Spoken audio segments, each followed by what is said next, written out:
You step beneath the arch of the imperial gate, its stone cool beneath your fingertips, and feel the air change as you cross into the forbidden world of the harem.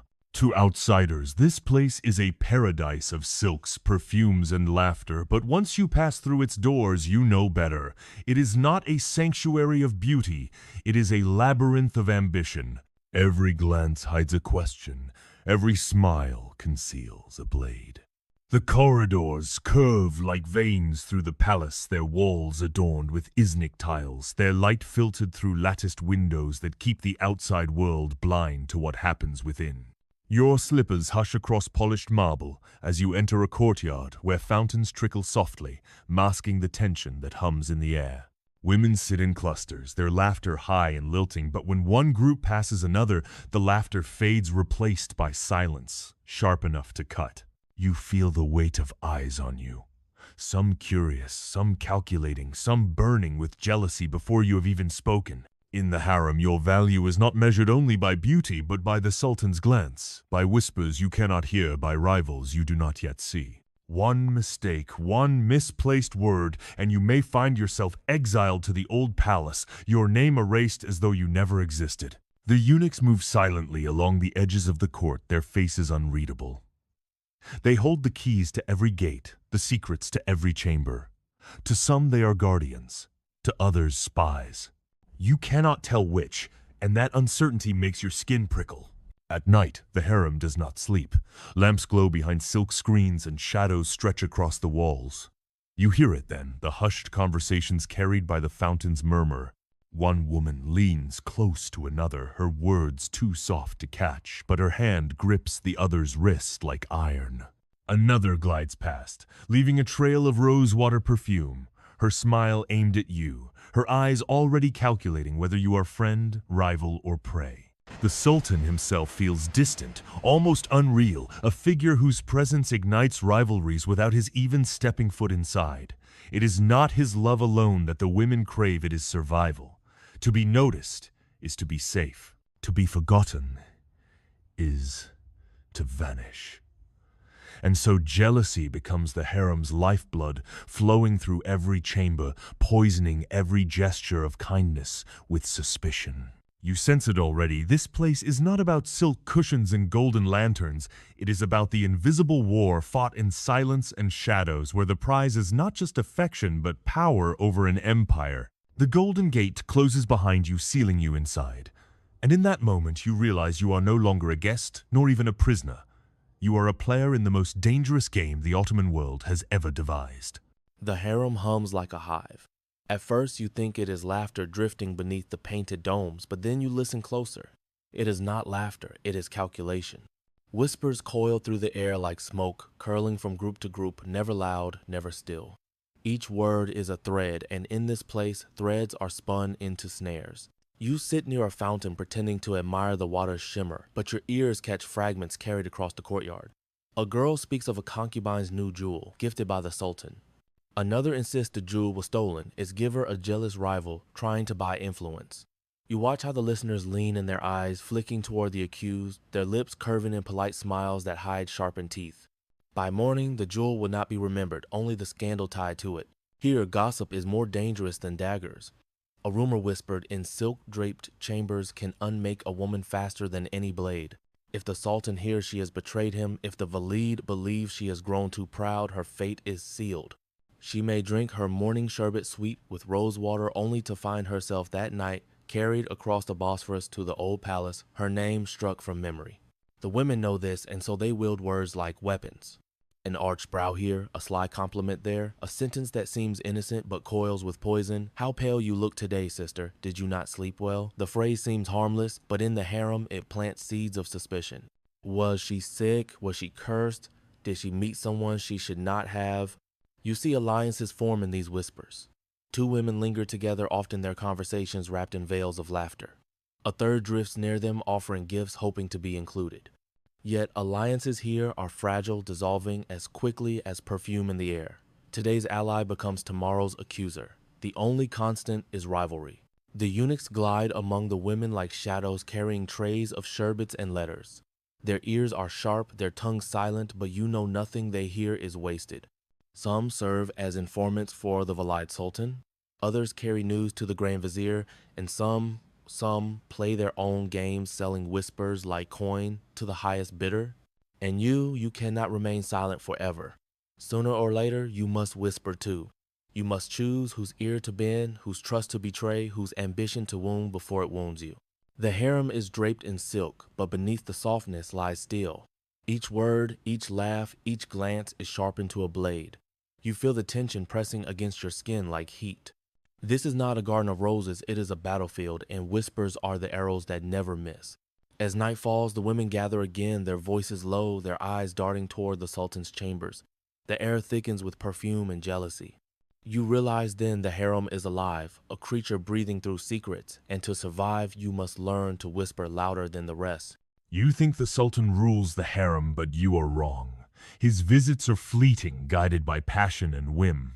The true ruler is the one whose presence lingers when he leaves the Valide Sultan, his mother. You first notice it in the way the eunuchs bow deeper when she passes. They do not merely obey, they revere. The concubines too lower their gazes, their laughter evaporating into silence as soon as she enters. Even the most radiant favorite stiffens, her smile faltering. The Valide does not need to raise her voice. Her gaze alone commands. She sits at the heart of the harem, her chambers larger, her servants more numerous, her power undisputed. From here she watches everything. Nothing escapes her notice. The faint tension in a girl's shoulders, the slip of a handmaid's tongue, the too long glance between rivals. Each detail is a seed she may plant, water, or uproot, depending on her will. You hear the stories, whispered by the other women, of how a favorite concubine once grew bold, believing herself beyond reproach because the Sultan adored her. She mocked the Valide's authority in private, or thought it was private. By dawn, the girl was gone, escorted in silence across the Bosphorus to the old palace. The Sultan never asked after her. The lesson was clear: no woman, no matter how favored, can outshine the Sultan's mother. Her power is not brute force, but orchestration. Rivalries are her tools. When jealousy burns too hot, she cools it with a single word, reminding the women who truly hold sway. When the harem grows too quiet, she stirs it, a rumor planted here, a gift given there, ensuring no alliance grows strong enough to threaten her balance. The women claw at one another, and she, untouched, remains the axis on which the harem turns. But she is more than a warden. She is also the empire's mother. You hear her name whispered in the mosques, inscribed on fountains and schools she has endowed. Outside the palace, she is praised as charitable and holy. Inside, she uses that reverence as a shield. To challenge her is to risk appearing ungrateful, unfaithful, even impious. One evening, you see her speak with the Sultan himself. Her words are soft, barely above a whisper, yet his shoulders ease, his jaw unclenches, his decision bends. In that moment, you realize her reach stretches far beyond these jeweled walls. Through her son, she steers the empire itself. You feel her gaze fall on you, once cool and measuring. In her eyes, you are not a girl, not a concubine, not even a rival. You are a piece.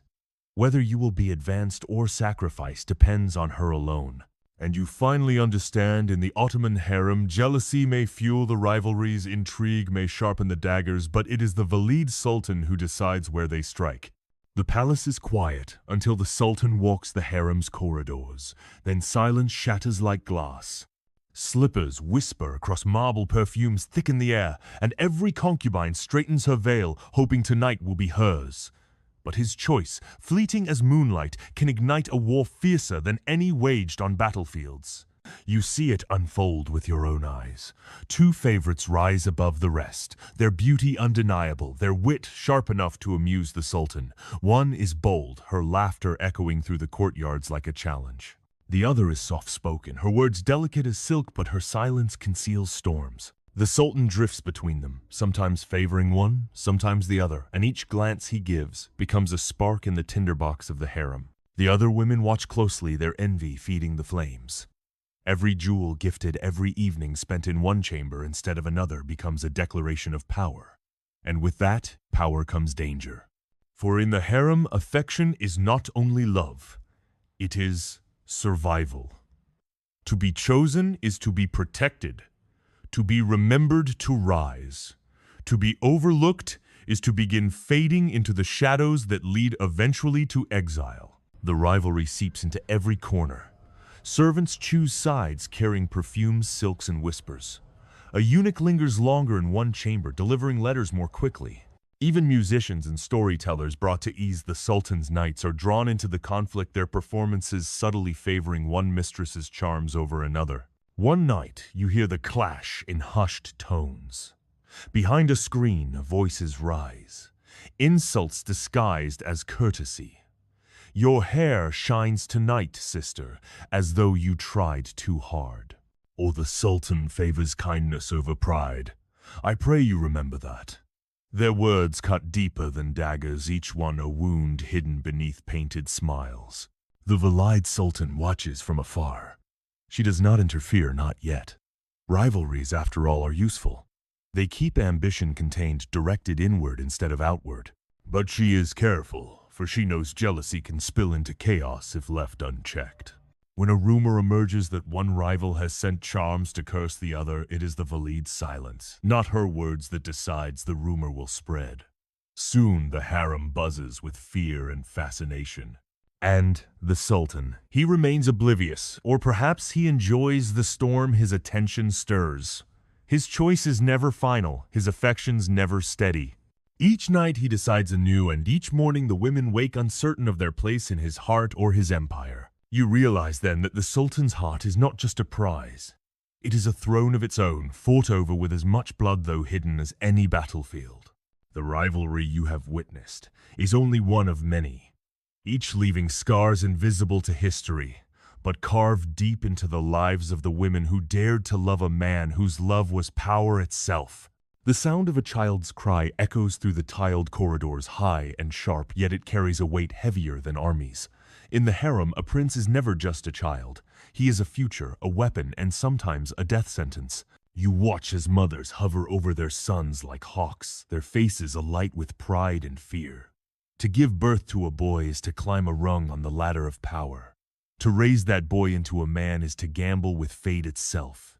For only one may inherit the throne, and the empire has little mercy for those left behind. Every lesson, every tutor, every toy becomes a matter of survival. One mother boasts that her son can already recite poetry. Another insists hers rides a horse with unmatched skill. Their laughter seems innocent, but beneath it lies venom. Each mother knows the other's children are rivals, and each rival is a shadow that could one day bring the bowstring to her son's neck. You hear the whispers of history. Princes strangled in the dead of night, their bodies wrapped in silence, their deaths called necessary to preserve the state. The women do not speak of it openly, but they all know the law of succession is soaked in blood. A mother may cradle her son by day, yet dream of his death at night, or worse, fear being forced to watch it. This fear drives them deeper into intrigue. A nursemaid is bribed to report on a rival boy's health. A tutor is pressured to exaggerate one child's brilliance while downplaying another's. Even playtime becomes a contest, each small victory a prophecy, each stumble a potential mark of weakness. And through it all, the Valide Sultan watches. She has lived this game before. She knows the cost of protecting a son and the ruthlessness required to see him survive. Sometimes she shields a child, ensuring his path remains open. Sometimes she turns her gaze away, allowing fate and politics to claim him. In her silence, destinies are sealed. The Sultan himself is torn. As a father, he may smile at his son's games, his heart softened by their laughter. But as ruler, he knows one day he must choose or let the empire choose for him. His affection becomes both blessing and curse, for to favor one child too openly is to sign the other's death warrant. You feel the tension in every cradle, every lullaby. A boy's cry may be tender, but it is also dangerous. For in the Ottoman Harem, sons are not only loved, they are stakes in a deadly gamble, tokens in a game where the winner ascends a throne and the losers vanish into silence. And as you watch a mother press her lips to her son's forehead, her eyes glistening with pride, you cannot help but wonder, is her kiss a blessing for the future or a farewell to the present she knows cannot last? Night in the harem drips with sweetness, sherbets chilled with snow from distant mountains, rosewater poured into golden cups, sweetmeats dusted with sugar fine as silk. But beneath the sweetness lies a bitterness no tongue dares name. Here luxury and death share the same tray. You sit in a chamber heavy with perfume, the air thick with jasmine and ambergris. A servant enters with a platter of delights, candied fruits, almond pastries, sherbet glowing pink with pomegranate. The women smile, their laughter soft, but every pair of eyes flicks toward the cups. Who will drink first? Who will taste what might be the last sweetness of her life? For in the harem, poison is the whisper behind every feast. It seeps not only into drinks and dishes, but into the very air of suspicion. You have heard the stories. A favorite who grew too powerful, suddenly struck by fever after a single cup of sherbet. A rival mother who dared defy the Valide, her life ended by a sweetmeat laced with venom. The records call it illness. The women know better. But poison does not always come in liquid form. More often it drips from tongues, words slipped into the Sultan's ear like drops of venom. She has grown proud, my lord. She speaks as though she rules beside you. Or her son is frail, perhaps unfit for the burdens of succession. Lies once planted spread like sickness, and when the Sultan believes the effect is as fatal as any poison, you begin to understand that luxury here is not comfort, it is camouflage. Perfume hides the scent of fear. Laughter hides the tremor of suspicion. Sherbet hides the taste of betrayal. Each gift, each plate of sugared almonds carries both promise and threat. The eunuchs, silent and watchful, deliver these offerings with careful hands. Some taste the food, first proving its safety or pretending to. Others serve with blank faces, revealing nothing of the secrets they may carry. And still the women watch one another, calculating, wondering, will this cup be her downfall? Sometimes the most dangerous poison is patience. A woman scorned today smiles sweetly tomorrow, her revenge simmering until the perfect moment arrives. When it does, no blade need be drawn, no scream heard. Only a sudden illness, a veiled funeral, a name erased. As the lamps burn low and the perfumes thicken, you feel the weight of it pressing against your skin. This world glitters with gold and silk, but every sip, every scent, every breath could be the last. In the harem, poison is not an accident. It is a language, and survival means learning to speak it or choke on its silence. They move like shadows, their footsteps muffled on the marble floors, their faces unreadable beneath the flicker of lamplight. To the outside world, the eunuchs are simply guardians of the harem, the black-robed figures who hold the keys to its gates. But you living inside these gilded walls know the truth. They are far more than guards. They are watchers, messengers, and sometimes executioners. At dawn, they carry trays of sherbet and fruit, their expressions blank as they glide between chambers.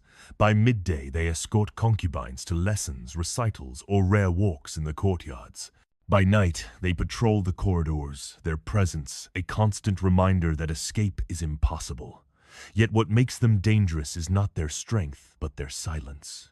They see everything, and they repeat only what benefits them. Whispers say their loyalty belongs to the Valide Sultan. Every sigh in the baths, every quarrel in the corridors, every jealous word murmured into a pillow may find its way to her ears through the eunuchs. They do not raise their voices, but they do not need to. A glance, a nod, a sealed letter in the dark of night, these are their weapons. You hear of one eunuch who carried secrets like coins, selling them to rival factions in the harem. A careless word from him meant one woman's rise, another's downfall. When the Valide discovered his betrayal, he vanished, his absence explained with no more detail than a shrug. The lesson spread quickly. Eunuchs may trade in secrets, but only the clever survive long enough to profit. Some women try to charm them, pressing gifts into their hands, offering smiles and whispered thanks. Others treat them as stone, never speaking unless spoken to. But none forget their power.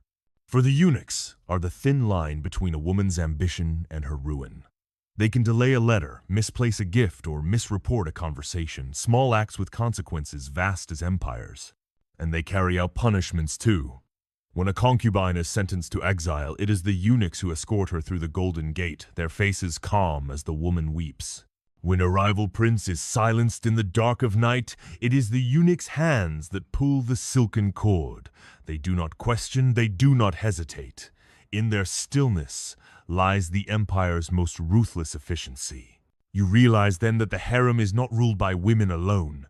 Behind every rivalry, behind every whisper of jealousy, the eunuchs stand like shadows, shaping outcomes in ways no concubine dares admit. They are not just keepers of the keys. They are keepers of survival. And as one passes you in the corridor, his eyes lingering for a heartbeat too long, you wonder, does he already know your secrets, or is he waiting for you to pay the price of keeping them hidden? The harem teaches you early power is not only won, it is lost. And the place where the losers vanish is as much a warning as it is a punishment, the old palace. You first hear its name whispered like a curse among the concubines. She was sent to the esquisserie, they say, voices low, as though the very words might summon the fate upon themselves. The old palace stands across the city, its walls high and forbidding, its chambers vast but silent. It was once a jewel of the empire, but now it is a tomb for the forgotten women of the harem. When a favorite falls from grace, whether by jealousy, intrigue, or simply by the sultan's fading affection, she does not always die. Death would be too final, too visible. Instead, she is escorted out at dawn, her silks replaced with plain cloth, her attendants dismissed, her jewels stripped away. The eunuchs march her through the golden gate, the same gate through which she once entered with hope, and carry her across the city to exile. There in the old palace, life continues in shadows. Hundreds of women live behind its walls, each with her own story of ambition and failure. Some once wielded power in the harem only to be undone by rivals. Others were pawns whose sons were strangled in the brutal game of succession. They linger now in endless routine embroidery, prayers, muted songs, their eyes haunted by memories of a world they can never return to. The concubines still inside Topkapi Palace speak of the old palace with dread. For it is not death that terrifies them most. It is erasure. A woman exiled there is no longer spoken of in the harem. Her name disappears from records, her face fades from memory, her influence dissolves like ink in water. She becomes a ghost while still alive, a living reminder that even the most dazzling beauty can wither into silence. You imagine the moment, a woman who once wore emeralds, whose laughter filled the sultan's chambers, now sitting by a narrow window, her fingers twisting plain thread into meaningless patterns. Outside, the city bustles, the empire thrives, but for her the world has ended. This knowledge fuels the jealousies you see daily. Every woman in the harem knows the old palace waits its gates yawning wide for the unlucky. Rivalries grow sharper because none are willing to let themselves be exiled. Better to strike first with rumor or intrigue than to walk quietly into that prison of silence. And you, as you lie awake at night, realize the truth: exile to the old palace is not merely a punishment. It is the ultimate erasure, a fate more terrifying than death. For here in the harem, even poison or strangulation leaves a legacy of whispers. But exile leaves nothing at all. The harem was meant to be a gilded cage, a place of silks and silence. Yet in time, jealousy and intrigue did not only destroy women, they forged them into rulers. From this furnace of rivalries emerged an era history now calls the Sultanate of Women. You feel its weight in the way the Valide Sultan's voice carries beyond the latticed screens. She does not command armies, but her whispers ripple through council chambers. Viziers bow to the Sultan, yet they know his mother's shadow falls over every decree. When she smiles, alliances bloom. When she frowns, men lose titles, wealth, even their heads. It is not just the Valide. Concubines who rise to bear heirs transform jealousy into authority. You hear the tale of Hurrem Sultan, once a captive whose wit and fire made her not merely the Sultan's favorite, but his lawful wife, a shocking break with centuries of tradition. Her rivals schemed, but she outplayed them, her letters steering diplomacy, her influence shaping wars. What began as whispers in the harem ended as decisions that redrew maps. And then there is Kusum Sultan, whose reach stretched across generations. Regent for her son, later for her grandson, she ruled openly when sultans were too young or too weak. Ministers carried her orders as if they were the sultan's own. Intrigue surrounded her, jealousy hunted her, yet she endured her power, rooted in the same skills. Every concubine learns patience, manipulation, and survival. You realize that jealousy itself becomes a ladder. Every rivalry that eliminates one woman clears space for another. Every intrigue sharpens instincts, teaching lessons in loyalty and betrayal. The survivors emerge not just as favorites, but as architects of empire. But the Sultanate of women is no fairy tale. Its power rests on fragile foundations. The same rivalries that elevate one woman may conspire to destroy her tomorrow. Poisoned sherbets, false accusations, silken cords, they haunt even those at the height of authority. The harem never forgets its nature paradise, gilded over a pit of serpents. Yet for nearly a century, women turned that pit into a throne. They arranged marriages, brokered alliances, commanded vast fortunes, and shaped the fate of millions beyond these walls. The empire's wars and treaties bore their fingerprints, even if history scribes tried to write them out. And you, sitting in the flickering lamplight of the harem, understand the paradox. This world of jealousy and intrigue, meant to contain women, instead unleashed them. They became power itself, not in spite of the harem, but because of it. The Sultan may rule the empire, but in the age of the Sultanate of women, the empire's pulse beats strongest behind the golden gates. Centuries pass, dynasties rise and fall, but the marble halls of Istanbul's palaces still hum with echoes. You walk through them now, the mosaics faded, the fountains stilled, the chambers empty. Yet you feel the weight of eyes, the whisper of silk, the sting of rivalry that never truly died. The harem may be silent, but its ghosts are not. Every corridor seems to hold a memory. Here, a favorite concubine once laughed too loudly and earned the envy of her sisters. There, a eunuch carried a sealed letter that shifted the balance of power. In that chamber, a prince cried out in the night, unaware that his very breath condemned his brothers to death. The walls remember what history books soften. They remember jealousy like a fever, intrigue like a poison. You hear their voices in the stillness. Women who clawed their way from obscurity to power. Others who withered in exile, their names erased, but their grief etched into the stones. The Valide Sultans who steered empires with quiet hands. The rivals who plotted in shadows, their ambitions buried with them. Their stories swirl around you, fragments of a past too dangerous to be written, openly too powerful to be forgotten. Even the city beyond remembers. Mosques still carry the names of women once dismissed as concubines. Fountains still pour water gifted by hands that once wove intrigue in the harem. Schools and charities whisper of their legacies, even as their faces fade into anonymity. The Sultanate of women lingers not as a chapter in history, but as a pulse in the city's very veins. And yet you feel the tragedy too. For every woman who rose, countless others vanished into silence. Their jealousies, their whispered alliances, their secret hopes dissolved like incense smoke. History does not remember their names, only their shadows. But you, standing in these marble halls, can almost hear them breathe. The harem is gone, its doors sealed, its chambers now museums for curious eyes. Tourists wander where queens once wept, where rivals once poisoned sherbets, where eunuchs once delivered secrets. They admire the tiles, the gilded domes, the delicate calligraphy, but they do not feel what you feel. They do not hear the faint rustle of intrigue still woven into the air. You realize then that jealousy and intrigue were never accidents of the harem. They were its lifeblood. They forged queens and toppled favorites. They carved silence and built legacies. And though the women themselves have long since turned to dust, the politics of their world still breathe in these stones. As you leave, the lamps flicker, and for an instant you think you see her, a figure veiled in shadow, her eyes watchful, her presence heavy.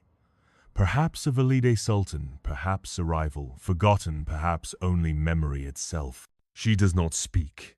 She does not need to. Her silence carries centuries. The golden gate closes behind you and you know the truth. The harem is gone, but its ghosts endure, jealous, silent, eternal.